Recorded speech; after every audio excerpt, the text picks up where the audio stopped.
হাস্য, হাসি জীবনে অত্যন্ত মূল্যবান হয়।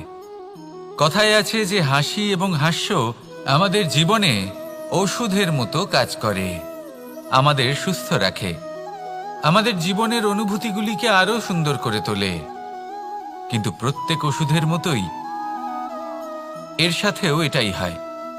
প্রত্যেক ওষুধ সঠিক সময়ে, সঠিক মাত্রায়, সঠিকভাবে গ্রহণ করতে হয়। যদি এরকম না হয় তাহলে এই ঔষধও শরীরের ক্ষতি করে দিতে পারে।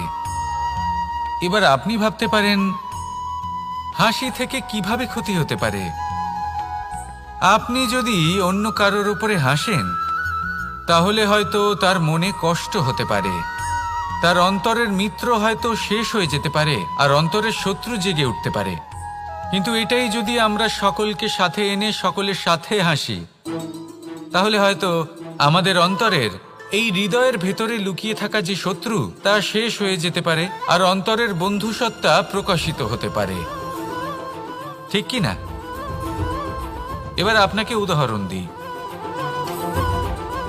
যখন দ্রৌপদী দুর্যোধনকে নিয়ে হেসেছিল তখন তা মহাভারতের সৃষ্টির কারণ হয়েছিল।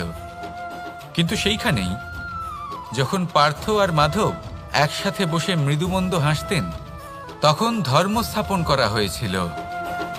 তা আপনি কি চান?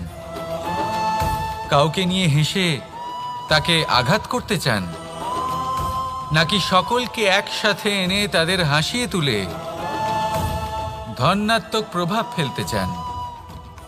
সিদ্ধান্ত আপনার।